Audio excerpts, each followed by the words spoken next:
পৃথিবীতে এমন ছেলে আছে আকাশকে না দেখলে বুঝতে পারতাম না। তারপর আমি একটা রিক্সা নিয়ে বাসায় চলে এলাম। আব্বু, তোমার জামাই পেয়ে গেছি। 20 মিনিট পর বাড়িতে চলে এলাম। মা কেমন আছো? ভালো, তুই? ভালো মা। জানো আজ একটা মেয়ে আমাকে অনেক ধমক দিয়েছে আর জোর করে ফোন নম্বরও নিয়েছে। কেন? তারপর মাকে সব বললাম। মা তো আমার কথা শুনে হাসতে হাসতে শেষ। মা হাসতে হাসতে বলল, তোকে নিয়ে আর পারলাম না। কেন তুই যে মেয়েদের এত ভয় পাস আল্লাহ জানে। আমি ভয় পাইছি আর তুমি হাসছো? যাও, তোমার সাথে কথা নেই। আচ্ছা, আর হাসবো না। আর মেয়েটার বাসা কোথায় জানিস? না, কেন? ভাবছি তোর সাথে ওই মেয়েটার বিয়ে দিব। ভুলেও এরকম মেয়েদের বিয়ে করব না। তাহলে কেমন মেয়েকে বিয়ে করবি? আমার মতো শান্তশিষ্ট। তাহলে তোর বিয়ে হচ্ছে না? কেন কেন? ওই রকম মেয়ে খুঁজে পাবি না। আচ্ছা, রুমে গিয়ে ফ্রেশ হয়ে বিশ্রাম নে। আচ্ছা মা। তারপর রুমে চলে এলাম। ভাবছেন মায়ের সাথে এগুলো কেউ শেয়ার করে? কেউ না করলেও আমি করি, কারণ মা আমার বেস্ট। আর বাইরে বন্ধু নাই বললেই চলে। আমি তেমন কারোর সাথে মিশি না, মেয়েদের সাথে তো একদম না। মেয়েদের দেখলে 3 মিটার দূরে থাকি। পরের দিন সকালে, আকাশ, টাকা লাগবে? আব্বু 50 টাকা আছে। এই নে 500 টাকা। আব্বু আমার টাকা লাগবে না। আরে রাখ, পকেটে টাকা থাকলে কোনো না কোনো কাজে দিবে। আচ্ছা আব্বু। তোকে একটা বাইক কিনে দেই? দাও, আমার অনেক দিনের ইচ্ছা বাইক নেওয়ার। ওকে, এই সপ্তাহের মধ্যে পেয়ে যাবি। ওকে আব্বু, বাই। কলেজে যেতে হবে। Okay bye. তারপর বাইরে থেকে বেরিয়ে একটা রিক্সা নিয়ে কলেজে চলে এলাম। এসে একটা গাছের নিচে বসে বই পড়ছি। তখন কি আমার সামনে এসে দাঁড়ালো। দেখি একটা মেয়েটা আমার ক্লাসমেট। কলেজে যতক্ষণ থাকি ততক্ষণ আমার পিছনে লেগে থাকে। এই যে বই পোকা। আমি কিছু বললাম না, বই পড়তে থাকলাম। ওই, আমি কিছু বলছি শুনতে পাও না? জি বলেন। আমাকে দেখে এত ভয় পাও কেন? এমনিতেই। একটা পড়া বুঝিয়ে দিবা? স্যার আছে তো, স্যারের কাছে যান। না, তুমি বুঝিয়ে দাও। জি বলেন, কি পড়া? জানি মেয়েটা আমার কাছে পড়া বুঝিয়ে নিতে আসেনি। মেয়েটা আমার সাথে কথা বলার জন্য এসেছে। মেয়েটা এরকম আমার সাথে প্রতিদিন করে। তারপর মেয়েটা আমাকে তার পড়া দেখিয়ে দিল। আমি আমার মতো পড়া দেখিয়ে দিতে লাগলাম। কিন্তু মেয়েটা বইয়ের দিকে না দেখে আমার দিকে তাকিয়ে মুচকি মুচকি হাসছে। আপনি না পড়া বুঝিয়ে নিতে এসেছেন? হ্যাঁ। তাহলে আমার দিকে এমন ভাবে তাকিয়ে আছেন কেন? আমি তো বইয়ের দিকে তাকিয়েছিলাম। মিথ্যা বলেন কেন? আমি দেখলাম আপনি আমার দিকে তাকিয়েছিলেন। তুমি বোঝো না? কি? কিছু না। এই নেন বই, ক্লাসের সময় হয়ে এসেছে। আমি উঠে হাঁটতে লাগলাম। পিছন পিছন মাহি আসতে লাগলো। আমি ক্লাসে এসে প্রথম বেঞ্চ ফাঁকা আছে, ওখানে বসে পড়লাম। কেমন আছিস? ভালো, তুই? ভালো। মাহির সাথে তো তোর ভালোই চলছে। দেখ, আমি কেমন সেটা ভালোভাবে জানিস। তাহলে এই আলতু ফালতু কথা বলিস কেন? আচ্ছা ভাই, আর বলবো না। একটু পর স্যার এলো। তারপর ক্লাস শুরু হলো। টিফিনের সময় ক্যান্টিনে যাচ্ছি, তখন হঠাৎ একটা মেয়ে আমার সামনে এসে দাঁড়ালো। মেয়েটাকে দেখে বেশ অবাক হলাম, কারণ মেয়েটা আর কেউ না, মেয়েটা হচ্ছে ইরা, যে আমাকে ট্রেনে বকা দিচ্ছিল সে। তুমি এই কলেজেই পড়ো? জি। আমিও এই কলেজেই পড়ি। ও, ক্যান্টিনে যাচ্ছ? তাহলে চলো। এই বলে আকাশের হাত ধরে টানতে লাগলাম। আকাশ আমার দিকে বড় বড় চোখ করে তাকিয়ে আছে। এই হাত ছাড়ুন। হাত ধরলে কোনো সমস্যা? হাত ছাড়ুন। চারদিকে তাকিয়ে দেখুন কিভাবে সবাই আমার দিকে তাকিয়ে আছে। দেখলে তো কি হয়েছে? আমার অনেক লজ্জা করছে। ও বাবা, তাই নাকি? আমি কিন্তু প্রিন্সিপাল স্যারের কাছে কমপ্লেইন করব। আমার কথা শুনে এরা দাঁড়িয়ে গেল। তারপর আমার দিকে অবাক হয়ে তাকালো। হাত ছাড়েন। যাও, প্রিন্সিপালকে কমপ্লেইন করে এসো। আমি সত্যি সত্যি স্যারকে বলে দিব, আর স্যার আপনাকে অনেক বকা দিবে, তখন বুঝবেন। যাও। তোমাকে ধরে রেখেছে কে? আপনি তো ধরে রেখেছেন। ছাড়লাম, এবার যাও। ছাড়া পেয়ে দিলাম দৌড়। দৌড়াতে দৌড়াতে হঠাৎ কারোর সাথে ধাক্কা লেগে পড়ে গেলাম। এমা, এ তো আমার ক্লাসমেট, যে আমাকে বিরক্ত করে সে। আমি তাড়াতাড়ি উঠতে যাব, কিন্তু উঠতে পারছি না। উঠে কোথায় যাবে? ছাড়েন ছাড়েন, এভাবে ধরে রেখেছেন কেন? ওইভাবে দৌড়ে কোথায় যাচ্ছিলে? প্লিজ ছাড়েন, সবাই আমাদের দিকে তাকিয়ে আছে। আমি কিস করার সুযোগটা হাতছাড়া করতে চাচ্ছিলাম না, তাই আকাশকে একটা কিস করলাম। অনেক দিনের ইচ্ছাটা পূরণ হলো। আমি কিন্তু কান্না করে দিব। আকাশের কথা শুনে ছেড়ে দিলাম, কারুনের বিশ্বাস নেই, সত্যি সত্যি কান্না করে দিতে পারে। তারপর আবার দৌড় দিতে লাগলো। আমি উঠে হাসলাম। ও এত বোকা কেন বুঝতে পারছি না। সেই ক্লাস 10-এ ওকে থাপ্পড় মেরেছিলাম বলে আর আমার দিকে ভুলেও তাকায়নি। আর তখন থেকে আকাশকে ভালো লাগে, আর তখন থেকেই ভালোবেসে ফেলেছি। বুদ্ধটাকে অনেক বোঝানোর চেষ্টা করেছি আমি ওকে ভালোবাসি, কিন্তু বুঝতেই পারছে না। আমার সাথে তো ভালোভাবে কথাই বলে না। কথা বলা তো দূরের কথা, আমার দিকে তাকায়ও না। অনেক খিদে পেয়েছে, তাই আবার ক্যান্টিনে গেলাম। তারপর খাওয়া দাওয়া করে ক্লাসে চলে এলাম। এখন ক্লাস শুরু হয়নি, তাই বসে বসে বই পড়ছি। তখন আমার পাশে আমার ক্লাসমেট বসে পড়লো। এত পড়লে পাগল হয়ে যাবে। চুপ করে আছি। মেয়েটা আবার বলল, তোমাকে ক্লাস 10-এ থাকতে একটা মেয়ে থাপ্পড় মেরেছিল, মনে আছে? জি, কেন? ওর নাম কি মনে আছে? একটু একটু মনে আছে। ওর নাম কি বলো তো? মাহিনা কি যেন, কিন্তু অনেকদিন থেকে দেখা নেই। অবাক হচ্ছেন কেন? ও তোমার পিছনে 3 বছর ধরে লেগে আছে, আর তুমি ওকে চেনো না। তার মানে আপনি? ঠিক ধরেছো। আমি একটু সরে বসলাম। কি হলো, এভাবে সরলে কেন? আমি কিছু না বলে অন্য একটা বেঞ্চে বসলাম। এখনো আমার উপর রেগে আছো? চুপ। কি হলো, চুপ কেন? আর সরি। আচ্ছা, আপনার কি পড়ালেখা নেই?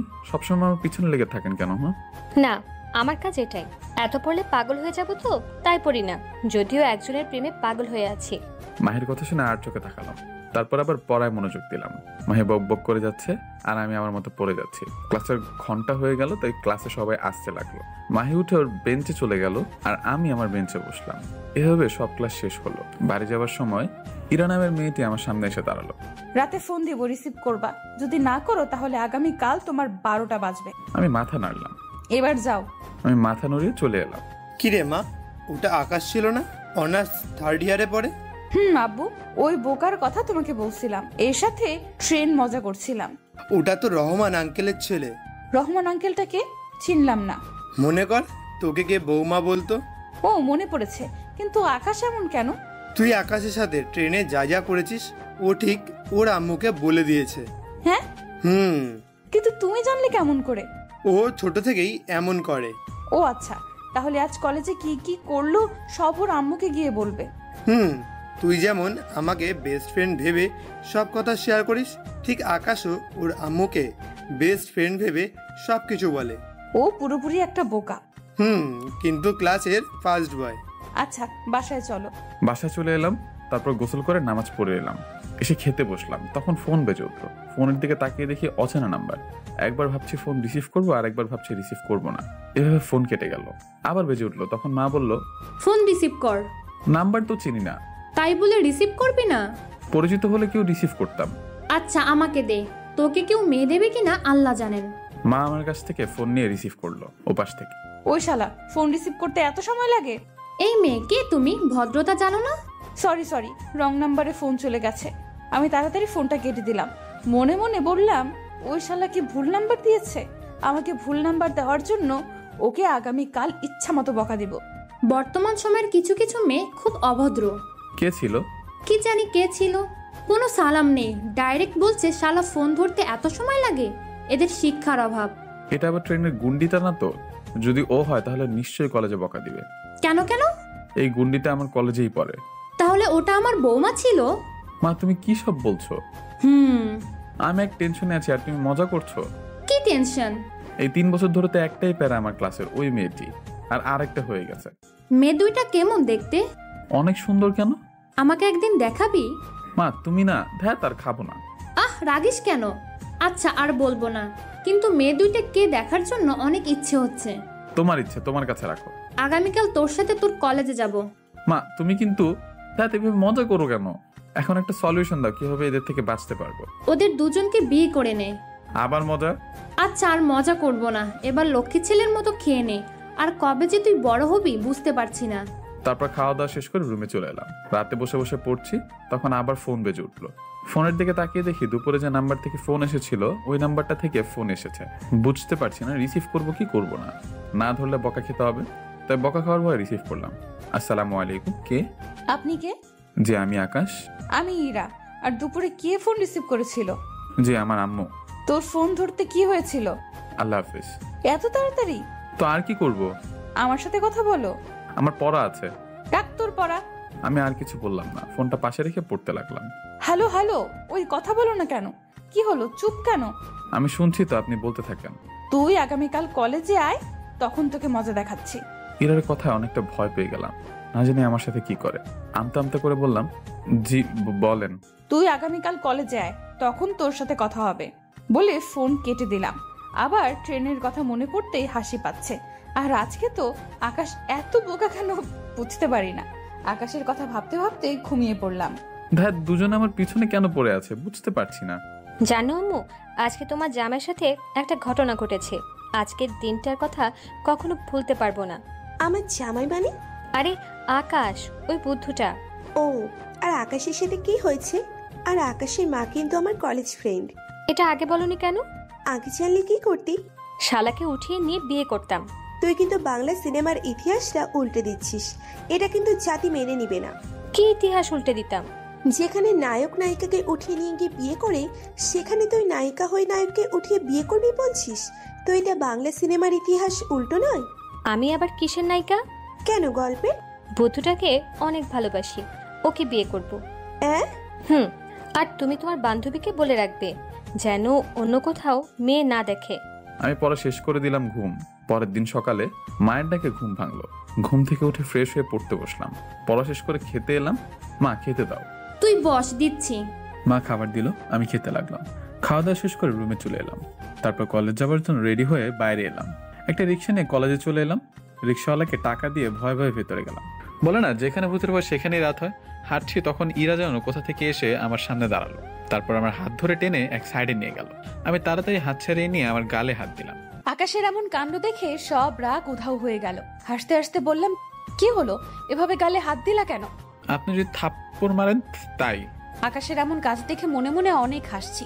ভেতরে হাসি চেপে রেখে উপরের রাগ দেখিয়ে বললাম, রাতে কথা বলছিল না কেন? বলেছিলাম তো। আবার মিথ্যা বলছো। আসলে কি? আমি ক্লাসে যাব। এখনো ক্লাসের সময় হয়েছে? না, তবে বসে বসে পড়বো। তোমার পড়া ছাড়া কোনো কাজ নেই? চুপ করে আমার পাশে বসো, না হলে তোমার গাল লাল করে দিব। আমার কথা শুনে আকাশ অনেকটা ভয় পেয়ে গেছে, সেটা ওর চেহারা দেখে বোঝা যাচ্ছে। আমি তো ওর এভাবে ভয় পাওয়া দেখে মনে মনে অনেক হাসছি। কি হলো, বসতে বললাম না? আমার এমন রেগে যাওয়া দেখে আকাশ আমার পাশে তাড়াতাড়ি বসে পড়লো। তারপর আমি ওর পাশে বসলাম। এভাবে আমার পাশে চেপে বসছেন কেন? কোনো কথা না, চুপ করে বসে থাকো। আমি ক্লাসে যাব। এখনো ক্লাসের সময় হয়েছে যে ক্লাসে যাবো যাবো করছো? এমন ভাবে রেগে রেগে কথা বলেন কেন? এই, আপনি কি? তুমি বলো। তুমি? আপনার উপর নির্যাতনের মামলা করব। আপনি আমার উপর অনেক নির্যাতন করেছেন। তাই নাকি? আচ্ছা, পুলিশ স্টেশন চলো। না থাক, তখন আপনার জেল হবে আর আপনার পড়াশোনার ক্ষতি হবে।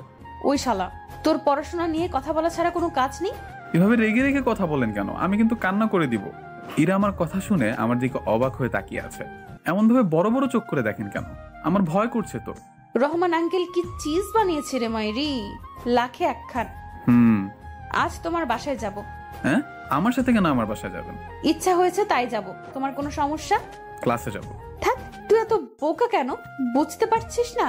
এত সুন্দর একটা মেয়ে তোর পাশে বসে আছে, কোথায় গল্প করবি তা না, বাচ্চাদের মতো শুধু বলছিস ক্লাসে যাব ক্লাসে যাব। চুপ করে বসে থাকতে পারছিস না? এই এত মাথা মোটা কেন? আমি কাকে ভালোবাসলাম? কান্না থামাও। না, এইভাবে কিছু হবে না, আমাকে কিছু একটা করতে হবে। কোনো উপায় না দেখে আকাশের মুখ আমার দিকে ঘুরিয়ে ওর ঠোঁট জোড়া আমার ঠোঁট দিয়ে চেপে ধরলাম। আকাশ তো আমার দিকে বড় বড় চোখ করে দেখে আছে, আর কান্নাও থামিয়ে দিয়ে কেউ দেখার আগে ছেড়ে দিলাম। ছি ছি ছি, এগুলো কি করলেন? কেন, ভালো লাগেনি? আম্মুকে সব বলে দিব। যদি এটা তোমার আব্বু আমাকে বলেছো তাহলে আগামীকাল আবার করব। আমি তো বলবোই। যদি বলো তাহলে তো বললাম, আবার করব, তাও আবার কলেজ পড়তে স্টুডেন্টদের সামনে। মাকে বলবো না, কিন্তু এগুলো করিয়েন না প্লিজ। চোখ মুছে ক্লাসে যাও। যদি জানতে পারি যে তুমি আম্মুকে এগুলো বলেছো তাহলে তো বললাম। আমি মাথা নাড়লাম। এই থামো থামো। জি বলেন। তোমার ঠোঁটে লিপস্টিক মুছো। না থামো, আমি মুছে দিচ্ছি। আমি দাঁড়িয়ে আছি আর ইরা ওর ওড়না দিয়ে আমার ঠোঁট মুছে দিল। আমি অবাক হয়ে শুধু ইরার দিকে তাকিয়ে থাকলাম। এবার যাও। আমি মাথা নাড়লাম, তারপর ক্লাসে চলে এলাম। ক্লাসে আসা মাত্রই মাহি আমার সামনে হাজির। আজ এত দেরি করলা যে? আমি বলতে যাব তখন ইরার কথাগুলো মনে পড়ে গেল, তাই আর বললাম না। চুপ করে বেঞ্চে বসে পড়লাম। কিছু হয়েছে? এমন ভাবে চুপ কেন? কিছু না। তোমার ফোন নাম্বারটা দাও। কেন? চাইছি দিবা, এত কথা বলো কেন? 017128533। না বাই, যখন কল দিবে তখন রিসিভ করবা। আমি খেয়াল করলাম আমার দিকে সবাই বড় বড় চোখ করে তাকিয়ে আছে। আমি সেদিকে খেয়াল না করে মাথা নিচু করে পড়তে লাগলাম। একটু পর স্যার এলো, ক্লাস শুরু হলো। এভাবে একে একে সব ক্লাস শেষ হলো। বাসায় যাওয়ার সময় আবার ইরা আমার সামনে এসে দাঁড়ালো। দাঁড়িয়ে বলল, চলো আমি তোমার বাসায় যাব। কেন কেন? তুমি যদি তোমার বাসায় গিয়ে তোমার আম্মুকে বলে দাও। বলবো না। তোমাকে বিশ্বাস নেই, তুমি বলে দিতে পারো। বললাম তো বলবো না। সত্যি তো। আমি মাথা নাড়লাম। মাথা না নাড়িয়ে মুখে বলতে পারো না? জি বলবো না। ওকে যাও। আমি মাথা নাড়িয়ে বাসা চলে এলাম। এসে মাকে জড়িয়ে ধরে কাঁদতে কাঁদতে বললাম, আমি ওর কলেজে যাব না। কেন? দুজন আমাকে অনেক অনেক জ্বালাতন করছে। তাই বলে বাচ্চাদের মতো কাঁদবে? আমি বাচ্চা না, আমি অনেক বড়। তুই যদি বাচ্চা না হতি তাহলে এমন ভাবে কি কান্না করতি? মেয়ে দুইটাকে সত্যি সত্যি দেখতে হবে। যা গোসল করে নামাজ পড়ে খেতে আয়। আমি আমার ঘরে এসে সবকিছু রেখে গোসল করতে গেলাম। আমার ছেলেটা যে কবে চালাক হবে। গোসল করে নামাজ পড়ে খেতে এলাম, খাওয়া দাওয়া শেষ করে রুমে এলাম, তখন ফোন বেজে উঠল। ফোন রিসিভ করতে ইচ্ছা হচ্ছে না, তাও রিসিভ করলাম। আসসালামু আলাইকুম, কে বলছেন? আমি ইরা। ও জি বলেন। তোমার আম্মুকে কি বলে দিয়েছো? না। সেই ভালো, না হলে মান সম্মান কিছুই থাকতো না। খাওয়া দাওয়া হয়েছে? কি করো? শুয়ে আছি। আঙ্কেল আন্টি কেমন আছে? জি আলহামদুলিল্লাহ ভালো আছে। আল্লাহ হাফিজ, ঘুমাবো। আমি না বলা পর্যন্ত ফোন কাটলে বুঝতে পারছো কি করব? আমি কি বলবো, খুঁজে পাচ্ছি না তো। ও তোমার জিএফ আছে? তবা তবা এগুলো কি বলছেন? এখানে তবা বলার কি আছে? কিছু না। বিকেলে তোমার বাসায় আসছি। আপনি পাগল নাকি? কেন আমার বাসায় আসবেন? কেন বাবু, সমস্যা কি? আমি কিন্তু বাবু না, আমি অনেক বড়। তাই নাকি? ওকে, ঘুমিয়ে যাও। আল্লাহ হাফেজ। ফোন কেটে দিলাম। আবার ফোন বেজে উঠলো। এটা আবার কে ফোন দিল? ফোন ধরে সালাম দিলাম। আসসালামু আলাইকুম, কে? আমি মাহি। ও আচ্ছা, আল্লাহ হাফেজ, ঘুমাবো। ফোন কেটে দেখ, তোর 12টা বাজাবো। কেন? আমার সাথে কথা বলো। পারবো না, অনেক ঘুম পাচ্ছে। ফোন কেটে দিয়ে বন্ধ করে দিলাম। আল্লাহ, কোন ঝামেলায় পড়লাম। ধ্যাত, মামার বাসা না গেলেই হয়তো ওই প্যারাটাকে দেখতে পেতাম না। পরের দিন সকালে ঘুম থেকে উঠে ফোন অন করলাম। গতকাল দুপুরে বন্ধ করেছি আর এখন অন করলাম। ফোন অন করতেই মাথা ঘুরে পড়ে যাবার অবস্থা, কারণ 2টা নাম্বার থেকে 100টা মিস কল উঠে আছে। খাবার সময় আব্বাকে বললাম, আব্বা আমি অন্য কলেজে ট্রান্সফার হতে চাই। কেন? ওকে নাকি 2টা মেয়ে জ্বালাচ্ছে, তাই বলে কলেজ থেকে ট্রান্সফার নিবি? হাসবে না, আমি মরছে আমার জ্বালা আর তুমি হাসছো। তো কি করব? ওদের জ্বালায় কলেজে যেতে ইচ্ছা করছে না। তুই কোথাও যাচ্ছিস না, তুই ওখানেই থাকবি। যদি চালাক হতে পারিস। এটা ঠিক বলেছো, আমি তো ভাবছি দুজনকেই বউ বানাবো। মা বাবা তোমরা কি বলছো? আমার কথা শুনে মা আর আব্বা হাসছে। আমি রেগে বললাম, আমি কলেজেই যাব না। রাগিস কেন? আচ্ছা, আমি তোর প্রিন্সিপালকে বলে দিব যেন তোর বিষয়টা ভালো করে দেখে। ওকে। একটু পর কলেজে চলে এলাম। কলেজে আসতেই ইরা আমার সামনে হাজির। আমি পাশ কাটিয়ে চলে আসতে যাব, তখন ইরা আমাকে ধরে টেনে আবার এক সাইডে নিয়ে গেল। তারপর আবার বকা দিতে শুরু করলো। কেন ফোন রিসিভ করিনি, কেন ফোন ছিল, হ্যান ত্যান, এভাবে 25 দিন পার হয়ে গেল। ওদের জ্বালায় জীবন তেজপাতা হয়ে গেছে। ইরাকে রেগে বললাম, আপনারা কি পেয়েছেন বলেন তো? কলেজে এলেই আমাকে জ্বালাতন করতে লাগেন। এই আমরা মানে আরেকটা কে? আমার ক্লাসমেট মাহি। ওই ডাইনির একদিন কি আমার 10 দিন আমার বরের পেছনে লাগে? ইরা রেগে চলে গেল মাহিকে খুঁজতে, আর আমি চলে এলাম ক্লাসে। তখন মাহি আমার সামনে এলো। ইরাটা কে? আমি কেমন করে বলবো ইরাটা কে? তাহলে ও এসে আমাকে ওয়ার্নিং দিয়ে গেল কেন যে তোমার সাথে যেন না মিশি? দেখুন, এমনিতেই আপনারা দুজনের জ্বালায় আমার ভালো লাগে না, কলেজে আসতে ইচ্ছা করে না, আর আপনি এসে এগুলো বলছেন। আমি তোমাকে জ্বালাই? জ্বালান তো। এখন থেকে তোমাকে আরো জ্বালাবো। ক্লাসে আরো তো অনেক ছেলে আছে, তাদের গিয়ে জ্বালান, আমাকেই কেন? আচ্ছা তো কি হয়েছে? আর তোমাকে ভালো লাগে তাই তোমার পেছনে লেগে থাকি। আমার এগুলো ভালো লাগে না। আমার তো ভালোই লাগে। আজকে বিকালে তোমার বাসায় যাব। কেন? গেলেই দেখতে পাবে জান। মাহির দিকে অবাক হয়ে তাকালাম। মাহি মুচকে এসে ওর সিটে গিয়ে বসে পড়লো। একে একে সব ক্লাস শেষ হলো। ক্লাস শেষ করে বাসায় যাবার জন্য ক্যাম্পাস দিয়ে হাঁটছি, তখন মাহি এক প্রকার দৌড়ে এসে আমার হাত ধরে হাঁটতে লাগলো। চুপচাপ হাঁটো, না হলে সবার সামনে জড়িয়ে ধরবো। ছাড়েন, করছেনটা কি? আমি কোনো উপায় না দেখে হাঁটতে লাগলাম। এই ব্যায়ামের বিশ্বাস নেই। ক্লাস ভর্তি স্টুডেন্টদের মধ্যে কিস করতে পারলে ক্যাম্পাস ভর্তি স্টুডেন্টদের মধ্যে জড়িয়ে ধরতে ওর একটুও বাঁধবে না। সামনে গিয়ে যেতেই দেখি ইরা চোখ রক্তবর্ণ করে তাকিয়ে আছে।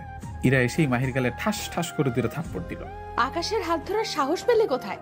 আমি তোকে বারণ করলাম না আকাশের সাথে মিশবি না, তাহলে ওর হাত ধরলি কেন? মাহি কম কিসের? মাহিও ইরার গালে 2টা থাপ্পড় দিয়ে বলল, আপনি কতদিন হলো আকাশকে চিনেন? হ্যাঁ, আর আমি সেই ক্লাস 10 থেকে ওর পেছনে লেগে আছি, ওকে ভালোবাসি। আমি সুযোগ বুঝে কেটে পড়লাম, আর দুজনে শুরু করলো ঝগড়া। থামো থামো, তোমাদের থামতে বলছি তো। প্রিন্সিপাল স্যারের চিৎকার শুনে দুজনেই থেমে গেল। প্রিন্সিপাল স্যার রেগে বললেন, ছি, দুজনে লজ্জা বলে কিচ্ছু নেই। এইভাবে কলেজে ভর্তি স্টুডেন্টের সামনে ঝগড়া করছো। মাহি, তুমি বাসায় যাও। মা জানো, আজ দুজনের মধ্যে সেই ঝগড়া লেগেছে, থাপ্পড় মারামারিও হয়েছে। কেন? আমাকে নিয়ে। ও, আর তুই কি করছিলি? এই তো বাসায় চলে এলাম। তোকে আর কিছুই বলার নেই, তুই অনেক বড় কাজ করেছিস। যা বাবা, ঘরে যা, গিয়ে বিশ্রাম নে। আমি ঘরে চলে এলাম। তুই কলেজে ওগুলো কি শুরু করেছিস? আমার মান সম্মান সব শেষ করে দিয়েছিস। ওই ডাইনি আকাশের হাত ধরে হাঁটবে কেন? আর তুমি আকাশের বাসায় যাবে বিয়ের দিন তারিখ ঠিক করতে? তুই কি পাগল হয়ে গেছিস? হ্যাঁ, পাগল হয়ে গেছি। আমি কিছু জানি না। তুমি রহমান আঙ্কেলের বাসায় যাবে মানে যাবে। কি হলো, চুপ করে আছো কেন? এত রাগিস কেন? আচ্ছা, যাব। ওইদিকে মাহিদের বাসায়। কান্না করছিস কেন? তোমাকে বলিনি আকাশের মায়ের সাথে কথা বলতে? তাহলে বলনি কেন? কি হয়েছে বলবি তো? তুমি আকাশের বাসায় চলো, আমি কোনো কথা শুনতে চাই না। আজকের মধ্যে ওকে বিয়ে করব। এখন? হ্যাঁ এখন। এমন করছিস কেন সেটা বলবি তো? আর কি হয়েছে যে কাঁদছিস? তারপর মাহি আন্টিকে সবকিছু বলল। আন্টি সব শুনে হাসবে না কাঁদবে বুঝতে পারছে না। মাহি রেগে বলল, কি হলো, চুপ করে আছো কেন? ওকে, বিকেলে যাব। ওকে, আর ফোন দিয়ে জানিয়ে দাও যে তুমি ওদের বাসায় যাচ্ছ। বসে বসে খাচ্ছি, তখন আব্বু এলো, এসে বলল, আকাশের মা, আজ তোমাকে অনেক কাজ করতে হবে। কাজ পরে হবে, আগে আমার কথা শোনো। বলো। আমার বান্ধবী আসছে, ওর মেয়ের জন্য আমার ছেলেকে নাকি ওর জামাই বানাবে। আমার বন্ধু মানে আকাশের কলেজের প্রিন্সিপাল আসছে ওর মেয়ের জন্য। মা আর আব্বু অবাক হয়ে দুজনের দিকে তাকালো, তারপর আমার দিকে তাকালো। কি হলো, এভাবে আমার দিকে তাকাচ্ছ কেন? বাপরে বাপ, এতদিন কলেজে যেই প্যারাগুলো ছিল এখন ওই প্যারাগুলো তোর ঘাড়ে বসতে আসছে। হ্যাঁ, দুজনকে আমার বৌমা বানিয়ে নিব। হ্যাঁ, পাগল নাকি? আমি ওদের কাউকে বিয়ে করতে পারবো না বলে রুমে চলে এলাম। বিকেলের দিকে, তুই ওখানে? কেন? তোমরা আবার শুরু করলে? ইরা তুই চুপ থাক। তারপর ইরার আব্বু আম্মু আর মাহির আব্বু আম্মু বাসার ভিতরে এলো। বাবা মা তো তাদের বন্ধু বান্ধবীকে দেখে জড়িয়ে ধরলো। কেমন আছিস? ভালো, তুই? ভালো। এটা আমার মেয়ে মাহি। বাহ, তোর মেয়ে তো এখন আরো অনেক সুন্দর হয়েছে। আকাশ কোথায়? ঘরে আছে, না হয় ছাদে আছে। রহমান, ওটা কে রে? আমার স্ত্রীর বান্ধবী। কি জন্য এসেছে? তুই যে জন্য এসেছিস সেই জন্য। ইরা। সবাই দাঁড়িয়ে কেন, বসো। সবাই চেয়ারে বসো। মাহি আর ইরা তো শুধু ওদের কাণ্ড দেখছে, আর ইরা আর মাহি দুজনের দিকে রাগী ভাবে তাকাচ্ছে। মা সবার খাবার ব্যবস্থা করার জন্য রান্নাঘরে চলে গেল। আকাশ কোথায়? কলেজে দুজনের মধ্যে ঝগড়া লাগিয়ে পালিয়ে এসেছে। ছাদে বসে আছে। ইরা মাহিকে দেখলো ছাদে যাচ্ছে, তাই ইরাও মাহির পিছনে যেতে লাগলো। ছাদে দাঁড়িয়ে আছি, তখন দুজন দুপাশ থেকে দুই হাত চেপে ধরে দাঁড়িয়ে গেল। আপনারা? আমরা। নিচে চলো। কেন? কিন্তু আপনারা এখানে কিভাবে আর কি করছেন? নিচে চলো, গেলে দেখতে পাবে। যাব না। চলো, না হলে টানতে টানতে নিয়ে যাব। আপনাদের যা ইচ্ছা করেন, আমি নিচে যাব না। আপনি আমার হাজবেন্ডকে ছাড়েন। এটা তোমার স্বামী না, এটা আমার স্বামী। ওয়েট, আমি আপনাদেরকে কবে বিয়ে করলাম যে আপনারা আমাকে স্বামী বলে দাবি করছেন? এখন বিয়ে করনি, তবে করব। তুমি না, আমি বিয়ে করব। তুই দূরে গিয়ে মর, আমি আকাশকে বিয়ে করব। আপনি গিয়ে মরেন। আমি আপনাদের কাউকে বিয়ে করছি না। তুই করবি না, তোর ঘাড় করবে। দেশে কি ছেলের অভাব পড়েছে যে আপনারা আমার পিছনে লেগেছেন? তা না, তবে তোমাকে ভালোবাসি তাই। ও তোমাকে একটুও ভালোবাসে না, আমি তোমাকে অনেক ভালোবাসি। কিন্তু আমি কাউকে ভালোবাসি না। তুমি না তো ঘাড়ও ভালোবাসবে। বেশি কথা বললে না তোকে ছাদ থেকে ধাক্কা দিয়ে ফেলে দিব। এই, তোর সাহস কত বড় যে তুই আমার হবু স্বামীকে ধাক্কা দিয়ে ফেলে দিবি? তোর হবু হাজবেন্ড না, আকাশ আমার হবু হাজবেন্ড, আর আমি আমার হবু হাজবেন্ডের সাথে যা ইচ্ছা করব। তোর কি? মাগো বাঁচাও, প্লিজ দুজনে চুপ করেন। আপনাদের চেঁচামেচিতে আমার কান ঝালাপালা হয়ে গেল। তবে রে। এই থামেন, আপনারা করছেনটা কি? হ্যাঁ, এই নিচে চলো। যাবে না। যাবে। দুজনে আমার দুই দিক থেকে হাত টানতে লাগলো। আপনারা যেভাবে টানাটানি করছেন আমার হাত না ছিঁড়ে যায়। মা তুমি কোথায়? এদের হাত থেকে বাঁচাও। দুজনে আমাকে টেনে ছিঁড়ে ফেললো। এই থামেন! আমার চিৎকার শুনে দুজনেই থেমে গেল। দুজনে কি আমাকে খেলনা পেয়েছেন? ছাড়েন! আমার এমন রেগে যাওয়া দেখে আমার হাত ছেড়ে দিল। আমি নিচে চলে এলাম। পিছন ইরা আর মাহিও আসলো। আমি নিচে আসতেই আব্বা বলল, এখানে বস, আমি তোর বিয়ে ঠিক করলাম। কি? কবে আর কার সাথে? আমি বিয়ে করছি না। কেন? অন্য কেউ হলো বিয়ে করে নিতাম, কিন্তু ইরা বা মাহিকে বিয়ে করতে পারবো না। আমি কি করলাম যে আমাকে বিয়ে করতে পারবে না? আমিও কি করলাম যে আমাকে বিয়ে করবে না? কিছু করেনি, এমনি আপনাদের বিয়ে করব না। তুই ইরাকে বিয়ে করবি? না, মাহিকে বিয়ে করবে। আমার ছেলে আমার কথা শুনবে, ইরাকে বিয়ে করবে। আকাশ বুঝি তোমার একার ছেলে? আকাশ আমারও ছেলে এবং আমার কথা শুনবে। আকাশ মাহিকে বিয়ে করবে। আমি একবার মায়ের দিকে তাকাচ্ছি আর একবার আব্বার দিকে। আমি তোমাদের একটা সুন্দর সলিউশন দিই। কি? আমাকে কেটে 2 টুকরো করে নাও, তারপর আমার টুকরোগুলোর সাথে ওদের বিয়ে দিয়ে দাও। আইডিয়াটা খারাপ না। এখন বলো, কুড়াল নিয়ে আসবো না করা? করাত নিয়ে আয়। টাকা দাও, বাজার থেকে নিয়ে আসছি। পালানোর ধান্দায় আছো? বাপ তোমাকে ছাড়ছি না, তোমায় ইরাকে বিয়ে করতেই হবে। আচ্ছা, ওদের ঠিক করতে বলো কে আমাকে বিয়ে করবে, কিন্তু যে কোনো একজন। কে বিয়ে করবে? দুজনকেই বউ বানাবো। তোমরা কি পাগল হয়েছো? এতক্ষণ ঠিক কথা বলেছ, দুজনকেই বউ বানাবো। মা আন্টিকে উদ্দেশ্য করে বললেন, কি রে, তুই রাজি? না, আমি রাজি না। কি রে তুই? দোস্ত তুই রাজি? না, আমি রাজি না। আঙ্কেল আন্টি আপনাকে অনেক ধন্যবাদ রাজি না হওয়ার জন্য। তখন ইরা আর মাহি বলল, আমি রাজি। আমিও রাজি। আমি মাহি আর ইরার দিকে বড় বড় চোখ করে তাকালাম। এরা কি পাগল হয়েছে? এতক্ষণ তো সাপে নেউলের মতো সম্পর্ক ছিল, কিন্তু হঠাৎ এদের কি হলো বুঝলাম না। এটা একটা গভীর প্রশ্ন। মাহি তুই কি বলছিস? আমি ঠিক বলছি। ও সংসার করবে, ও রাজি থাকলে আমার আর কিচ্ছু বলার নেই। একে একে সবাই রাজি হলো, শুধু আমি বাকি। সবাই মিলে আমার দিকে তাকালো। এবার তুই কোথায় যাবি? আমি বাসা ছেড়ে পালাম। তখনই দুই ডাইনি আমার কাছে এসে আমার দুই হাত চেপে ধরলো। চান্দু, পালাবে কোথায়? আমি আপনাদেরকে বিয়ে করতে পারি, কিন্তু একটা শর্ত আছে। কি শর্ত? আপনারা দুজন কখনো ঝগড়া করতে পারবেন না। যদি শর্ত মানতে পারেন তাহলে বলেন। খুব পারবো। আমিও পারবো। যদি ঝগড়া করেন তখন? আমার কথা শুনে দুজনেই চুপ হয়ে গেল। কিছুক্ষণ চুপ থাকার পর মাহি বলল, আমি পারবো। আমিও পারবো। তাহলে রাজি। ওকে বিয়ান সাহেবা আর বিআই সাহেব, বিয়ের দিন তারিখ ফাইনাল করেন। সামনের রোববার। ওকে। এখন তো দুজনই ছাড়েন। আর ছাড়াছাড়ি নেই, মতো তো ধরলাম। খুব ভালো। সন্ধ্যায় সবাই চলে গেল আর আমিও চলে এলাম আমার ঘরে। এখন ব্যাকে ফিরা যাক। দুজনেই আমার বুকে মাথা রেখে শুয়ে আছে। ক্লান্তিতে ঘুম আসছে, তাই ঘুমিয়ে পড়লাম। পরের দিন সকালে ঘুম ভাঙল। ইরা আর মাহি এখন ঘুম থেকে উঠেনি, আমার বুকে এখনো শুয়ে আছে। এই দুজনে উঠো, ফ্রেশ হওয়া লাগবে তো। আর একটু আম্মু। কি আমি তোমার আম্মু? ওই মাহি উঠো। যাও তো আম্মু, ঘুমাতে দাও। এই উঠো উঠো, আমি তোমাদের আম্মু না, আমি আকাশ। সরি, আমি তো ভুলেই গেছিলাম আমাদের বিয়ে হয়েছে। ওহ, তুমি? কিন্তু আমার রুমে কি করছো? এটা তোমার রুম না, এটা আমার রুম। তোমার না, আমাদের। হলো একটা। এখন সরো, ফ্রেশ হওয়া লাগবে। আর একটু শুয়ে থাকো। একটু। আরে 8টা বাজে, আর কতক্ষণ ঘুমিয়ে থাকবে? শুয়ে থাকতে বলছি না। ধ্যাত, সরো তো, মা ডাকছে। ওকে, ওঠো। ইরার মাহি আমাকে ছাড়তেই আমি উঠে ওয়াশরুমে গিয়ে গোসল করে রুমে এলাম। একে একে ইরা মাহি গোসল করে এলো। দুজনে একসাথে সাজতে লাগলো। ওদের সাজা শেষ হলো, তারপর খাবারের জন্য খাবার টেবিলে এলাম। আমি একটা চেয়ারে বসলাম, তখন ইরা আর মাহি আমার দুই পাশে বসল। খাওয়া দাওয়া শেষ করে রুমে এলাম। ইরা আর মাহিও এলো। তুমি বই ব্যাগে ভরছো কেন? কলেজে যাব তাই। আমার কথা শুনে ইরা আর মাহি আমার দিকে অবাক হয়ে তাকালো। কি হলো, তোমরা এভাবে তাকাচ্ছ কেন? তোমার কি কমন সেন্স একটুও নেই? আছে, কেন? তোমার কমন সেন্স থাকলে কি আজ কলেজে যাবার জন্য ব্যাগে বই ভরতা? আজ কি এমন দিন যে কলেজে যেতে পারবো না? আরে হাদারাম, গতকাল তোমার বিয়ে হলো, আর আজ তুমি যদি কলেজে যাও তাহলে মানুষ কি বলবে? যে যাই বলুক, আমার একটা গুরুত্বপূর্ণ ক্লাস আছে, তাই যেতে হবে। রাখো তোমার ক্লাস। এমন ভাবে রাগেন কেন? তো কি করব, বই রাখো। আচ্ছা। আর বলো আগে কাদের বাসায় যাবে, আমার না মাহির? জানি না, তোমরা ডিসিশন নাও। মাহি তুমি বলো আগে কার বাসায় যাবে। আগে তোমার বাসায় চলো। ওকে, তাহলে আব্বু আম্মুকে বলে এসো। তুমি বলে এসো। ওকে। এর রুম থেকে বেরিয়ে গেল। একটু পর আবার চলে এলো, এসে বলল, আম্মুকে বলে এলাম। মাহি রান্নাঘরে চলো, আম্মুকে সাহায্য করি। মাহি আর ইরা রান্নাঘরে চলে গেল আর আমি শুয়ে পড়লাম। তোমরা রান্না করে এলে কেন? আপনাকে সাহায্য করতে আম্মু। তোমাদের কোনো কাজ করা লাগবে না, তোমরা রুমে যাও। না আম্মু, আমরাও আপনার সাথে কাজ করব। আরে রুমে যাও তো। না আম্মু, আমরাও আপনার সাথে কাজ করব, আর এত কাজ আপনি একা সামলাতে পারবেন না। ওকে। দুপুরের সময় ইরা আর মাহি রুমে এলো, এসে বলল, এই ওঠো। বাসায় অনেক লোকজন এসেছে আর তুমি পড়ে পড়ে ঘুমাচ্ছ। ওঠো বলছি, ওঠো। আর একটু। ওঠো, আর নামাজের সময় হয়ে গেছে, নামাজ পড়তে যাও। আর একটু।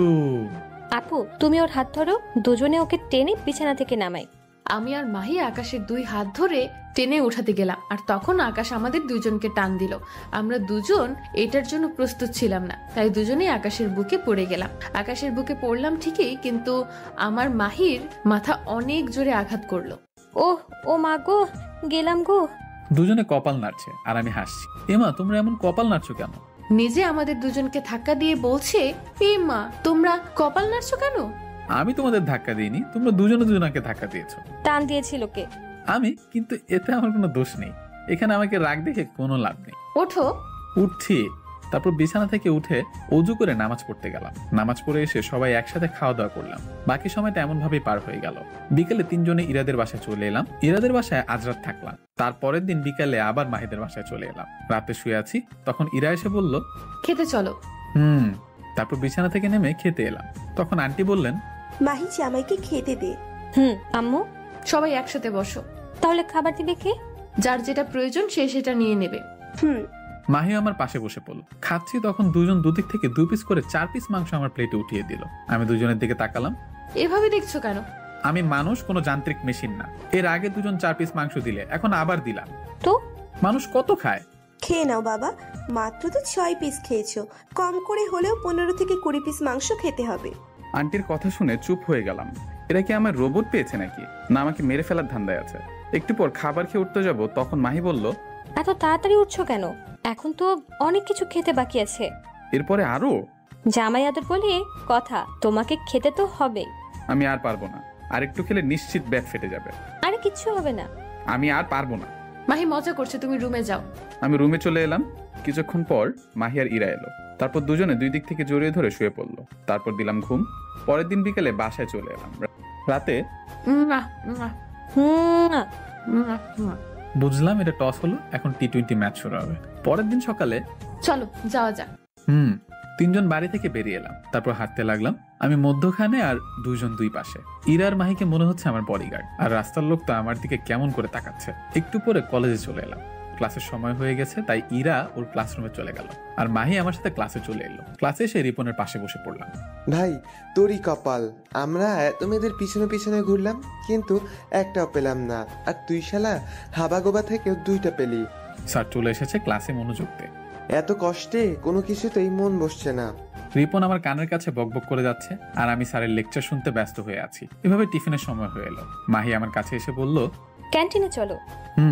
ক্লাসরুম থেকে বের হতেই দেখি ইরা দাঁড়িয়ে আছে। ইরা আমাকে দেখে মুচকি হাসলো, তারপর বলল, তাড়াতাড়ি চলো, অনেক ক্ষুধা পেয়েছে। আমারও অনেক খিদে পেয়েছে। দুজনে তো মহা পেটুক, সকালে খেয়ে আসতে আসতে বলছো এখন খিদে পেয়ে গিয়েছে। বাসায় চলো, তখন ভালোভাবে দেখাবো আমরা কি। বাসায় গিয়ে কি করবা? এত ভয় পাওয়ার কিছু নেই, ক্যান্টিনে চলে এসেছি, কে কি খাবে অর্ডার করো। তোমাকে খেতে দেব না, আমাদের পেটুক বলার এটা তোমার শাস্তি। হ্যাঁ গো, আমি কিন্তু স্বামী নির্যাতনের মামলা করব। তাহলে পুলিশ স্টেশনে চলো। না থাক। কেন যাবে না? এমনি, আর যতই হোক তোমরা আমার গুন্ডি বউ, তোমাদের নামে কি মামলা করতে পারি? আমরা গুন্ডি না, আসলে তোমার শাস্তি হবে, আমরা খাবো, তুমি দেখবা। এটা কোনো শাস্তি হলো নাকি? হলো কি হলো না ওটা একটু পরেই বুঝতে পাবা। আমাকে মাহি আর ইরা মাঝে বসে নিল, তারপর দুজনে খেতে লাগলো। খেতে ইচ্ছে করছে না, ইরা এবার আমার মুখের সামনে নুডলস ধরলো, তারপর আমার মুখের সামনে থেকে টেনে নিজে খেয়ে নিল। এমন ভাবে দুজনে শুরু করলো। এগুলো টর্চার কতক্ষণ সহ্য করা যায় আপনারাই বলেন। আমি আর সহ্য করতে পারছি না, তাই উঠে যেতে যাব, তখন দুজনে আমার হাত ধরে টেনে বসিয়ে দিল। আসামি পালাচ্ছ কোথায়? কোথাও না। বুঝতে পারছি, আসামির টর্চার আর সহ্য করতে পারছে না। এটা কোনো টর্চার হলো নাকি? সত্যি তো। আমি কিছু বললাম না। ইরা কোনো কিছু না বলে উঠে চলে গেল। একটু পর নুডলস হাত করে ফিরে এলো, তারপর আমার সামনে রাখলো। ইরা নুডলস তুলে বলল, হা করো। আমার খিদে নেই। হা করো। বললাম তো আমার খিদে নেই। তুমি রাগ করতেও পারো, খেয়ে নাও। আমার খিদে নেই, এখন সরো, ক্লাসে যাই। মাহি, এ তো দেখি অনেক রাগ করেছে। সেটাই তো দেখছি। আচ্ছা খেয়ে নাও। বললাম তো খিদে নেই, তাহলে দুজনে এমন কেন করছো? আমাদের রাগ দেখাচ্ছ? বাসায় চলো, তখন দেখাবো আমাদের রাগ দেখার ফল। ধ্যাত, আচ্ছা খাওয়াই দাও। এটা আগে বললেই পারতে, তোমাকে খাওয়াই দিতে হবে। আমার একদিন সময় আসবে, তখন দেখাবো। কি বললা? বললাম খাইয়ে দাও। দুজন আমাকে খাইয়ে দিতে লাগলো। খেয়াল করলাম ক্যান্টিনে সবাই ভূত দেখার মতো করে আমার দিকে তাকিয়ে আছে, আর হয়তো মনে মনে গালি দিচ্ছে, এটা বলে যে শালা আমি একটা পাই না, আর এই শালার দুইটা নিয়ে ঘুরে বেড়াচ্ছে। খাওয়া দাওয়া শেষ হলো, তারপর ইরা গিয়ে বিল দিয়ে এলো। তারপর ক্যান্টিন থেকে বেরিয়ে যে যার মতো ক্লাসে চলে গেলাম। তারপর বাকি সব ক্লাস শেষ হলো। ক্লাস শেষ করে বেরিয়ে এলাম। বের হতেই দেখি ইরা দাঁড়িয়ে আছে। তারপর তিনজন মিলে হাঁটতে লাগলাম। একটু পর বাড়িতে চলে এলাম। এসে ব্যাগ রেখে গোসল করে এলাম, তারপর নামাজ পড়ে এলাম। তারপর সবাই মিলে একসাথে খাওয়া দাওয়া করলাম। খাওয়া দাওয়া শেষ করে ঘরে চলে এলাম। কিছুক্ষণ পর ইরা আর মাহি এলো, এসে শুয়ে পড়লো। বাসায় গিয়ে শাস্তি দেব, কথাটা মনে আছে? হ্যাঁ আছে। তোমার শাস্তি হলো আমাদের দুজনকে 100টা করে কিস দিবা। পারবো না, আমার অনেক ঘুম পাচ্ছে। দুজনের জ্বালায় ঘুমাতে পারবে না। শুরু করো। আমার উপর তোমরা কিসব নির্যাতন শুরু করলা? বউয়ের নির্যাতন সহ্য করতে হয় গো। আচ্ছা ঘুমাও, আমারও অনেক ঘুম পাচ্ছে। এদিকে ঘুরো। না, এদিকে ঘুরো। না, আমার দিকে ঘুরো। না, আমার দিকে। ধ্যাত, থাকো তোমরা, আমি বাইরে গেলাম। রাখছো কেন? আচ্ছা তোমার ইচ্ছা, যেদিকে ইচ্ছে ঘুরে ঘুমাও। আমি চিত হয়ে শুয়ে থাকলাম, তখন দুজনে একসাথে আমার বুকে মাথা রাখলো। বালিশ নিয়ে যে আমার বুকে মাথা রাখলে? না। আমি আর কিছু বললাম না, ঘুমিয়ে পড়লাম। এমন ভাবে একটা মাস পার হয়ে গেল।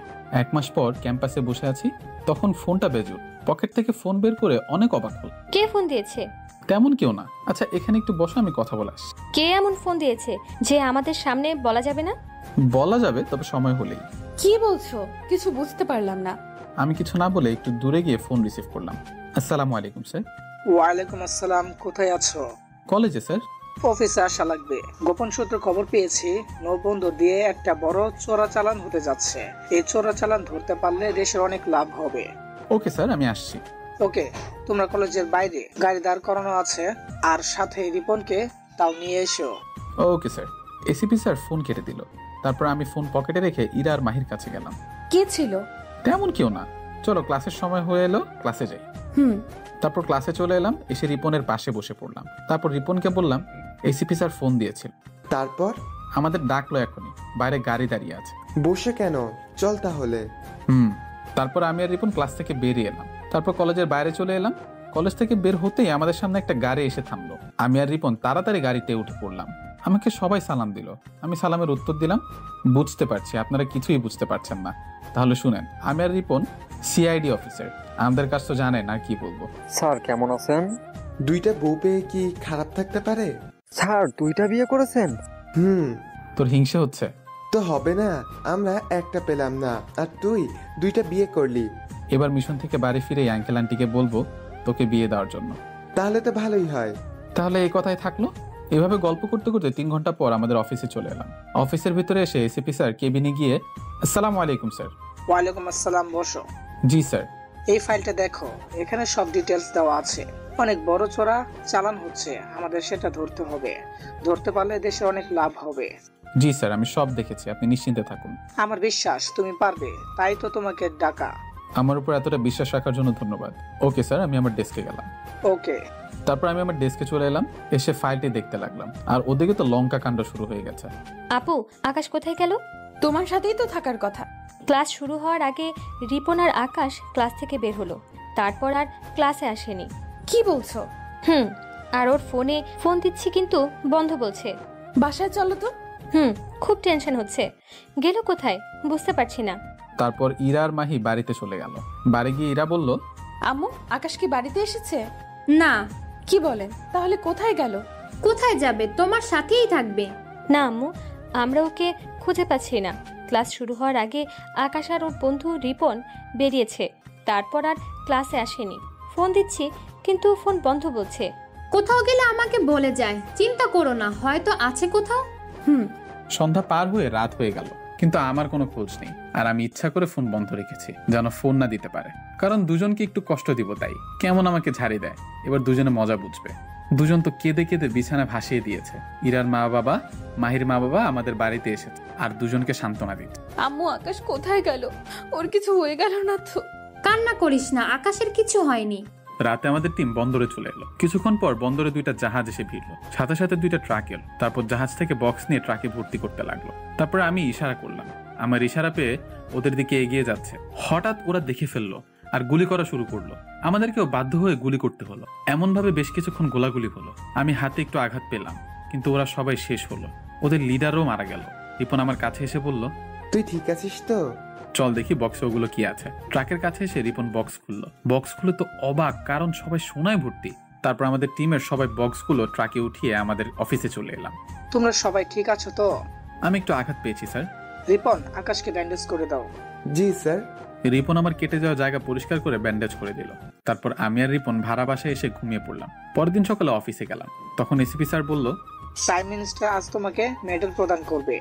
সত্যি? ছোট করে একটা অনুষ্ঠানের ব্যবস্থা করা হয়েছে, একটু প্রাইম মিনিস্টার, মিডিয়াম লোকজন আসবে। Okay sir. কিছুক্ষণ পর প্রাইম মিনিস্টার এলো আর মিডিয়ার লোকজন তো আছে। এসিপি স্যার বললেন, আমরা যে সোনা উদ্ধার করতে পেরেছি তা থেকে বাংলাদেশ অনেক লাভবান হবে। আর এইগুলো উদ্ধার করা সম্ভব হয়েছে আমাদের সিআইডির গর্ব আকাশ আহমেদের জন্য। আকাশ, তুমি স্টেজে এসো। এসিপি স্যারের ডাক শুনে স্টেজে গেলাম। আঙ্কেল খবর দেখছিলেন। আঙ্কেল আমাকে টিভিতে দেখে অনেক অবাক হল। আরো শুনে বেশি অবাক হলেন যে আমি একজন সিআইডি অফিসার। আঙ্কেল আর দেরি না করে ইরাকে ফোন দিল। ইরা ফোন রিসিভ করতেই বলল, তাড়াতাড়ি টিভিটা অন কর। কেন? টিভি অন করে খবর দেখ, তাহলে দেখতে পাবি। ওকে। আব্বুর কথা শুনে আমি তাড়াতাড়ি ডাইনিং রুমে এসে টিভি অন করে খবরের চ্যানেল ধরলাম। দেখি একটা ব্রেকিং নিউজ চলছে। আমি টিভিতে আকাশকে দেখে অনেক অবাক হলাম আর আব্বু আম্মু মাহিকে চিৎকার করে ডাকলাম। আমার চিৎকার শুনে সবাই আমার কাছে এলো। কি হয়েছে মা, এমন ভাবে চিৎকার করলা কেন? টিভির দিকে দেখেন। আমাকে টিভিতে দেখে সবাই অবাক। আমাকে প্রাইম মিনিস্টার স্যার মেডেল পরিয়ে দিলেন। আমি অনেক খুশি হলাম। এমন খুশি কোনোদিন হয়েছে কিনা জানি না। প্রাইম মিনিস্টার স্যার কিছু বক্তব্য দিলেন, তারপর অনুষ্ঠান শেষ হলো। অনুষ্ঠান শেষ করে এসিপি স্যারকে বললাম, স্যার আমি এবার বাসায় যাই, বাড়িতে কিছু বলে আসি, আর আমার পোস্ট আমার বিভাগে করলে ভালো হয়। ওকে, আর তুমি বাসায় যাও, তোমার মা বাবা হয়তো অনেক চিন্তা করছে। ওকে স্যার, আর ধন্যবাদ। তারপর আমি আর রিপন আবারও বাড়ির উদ্দেশ্যে রওনা দিলাম। এবার ফোন অন করলাম, দেখি দুজনের নাম্বার থেকে 1000 বার মিস কল উঠে আছে। তারপর দুজনকে গ্রুপ কল দিলাম, দুজনেই সাথে সাথে রিসিভ করলো। রিসিভ করে ইরা বলল, বাসায় এসো, তোমার জন্য কি অপেক্ষা করছে তুমি কল্পনাও করতে পারবা না। আমাদের কাঁদানো না। তাহলে আমি বাড়ি যাচ্ছি না। আমি এমনি বললাম, আমি কি তোমার কিছু করতে পারি? তুমি সব পারো। ইরা আপু মিথ্যা বলছে, তোমার জন্য একটা স্পেশাল গিফট আছে। তোমরা দুজনেই মিথ্যা বলছো। সত্যি বলছি। সত্যি তো? সত্যি সত্যি সত্যি, একেবারে 3 সত্যি। ওকে বাই, বাড়িতে কথা হবে। ফোন কেটে দিলাম। বউকে দেখে ভয় পাস? বিয়েটা কর, তখন বুঝবো। বিকেলে বাড়িতে পৌঁছালাম। বাড়ির ভিতরে আসতেই ইরা আর মাহি আমাকে দেখে দৌড়ে এসে জড়িয়ে ধরে কাঁদতে লাগলো। আর মা বাবা বসে আছে। করছোটা কি? তো কি হয়েছে? না বলে গিয়েছিলে কেন? সারাটা রাত চোখের পাতা এক করতে পারিনি। আর ফোন বন্ধ রেখেছিলে কেন? মা বাবার সামনে ওদের জড়িয়ে ধরতে লজ্জা করছে। মা বাবা আমার অবস্থা দেখে হাসতে হাসতে চলে গেল। আমি দুজনকে জড়িয়ে ধরলাম। চোখের পানিতে আমাকে গোসল করিয়ে দিবা নাকি? আচ্ছা কান্না থামাও, আর কোথাও না বলে যাবো না। আর তুমি সিআইডি তে জব কবে থেকে করো? 1 বছর আগে থেকে। ও, কিন্তু আমাদের জানাওনি কেন? না, বাবাও জানেন না। কেন জানাও নাই? জানানো বারণ ছিল তাই। আর এখানে কতক্ষণ দাঁড়িয়ে থাকবে? ঘরে চলো। মাহিয়ারিরা ছেড়ে দিল। তারপর ঘরে চলে এলাম। ঘরে এসে পোশাক চেঞ্জ করে বাইরে এলাম। এসে মা বাবার পাশে বসলাম। এগুলো কবে থেকে করিস? 1 বছর থেকে। আমাদেরকে তো বলিসনি, বা তোর মাকেও বলিসনি, কিন্তু কেন? কাউকে জানানো বারণ ছিল। তুই বোকার মতো চলাফেরা করতি, বোকাদের মতো কথাবার্তা বলতি, কিন্তু তুই এই জব পাইলি কিভাবে বুঝতে পারছি না। আমার ওভাবে থাকতে ভালো লাগে, তাই ওভাবে চলাফেরা করি। কি হলো মা, তুমি চুপ করে আছো কেন? আমি এত বড় ঝটকা কাটিয়ে উঠতে পারছি না। কেন কেন? যে আমার হাবাগোবা ছেলেটা একজন সিআইডি অফিসার, আর সে কিনা আজ প্রাইম মিনিস্টারের কাছ থেকে মেডেলও পেয়েছে। সবার সাথে অনেক গল্প করলাম। রাতে খাওয়া দাওয়া শেষ করে শুয়ে আছি, তখন ইরা আর মাহি এলো। তোমার হাড় একটা একটা করে ভাঙবো। কেন কেন? আমাদের দুজনকে অনেক কাঁদিয়েছো তাই। আমার হাড় ভাঙতে পারবে? তোমার হাড় ভাঙলে আমাদেরই টেনে নিয়ে বেড়াতে হবে। আজ কোনো কিছুই হবে না। ওকে, কোনো সমস্যা নেই। মাহি তুমি এসো। না, হবে না। আমি তো জোর করে করব, আর অজ্ঞানও করব।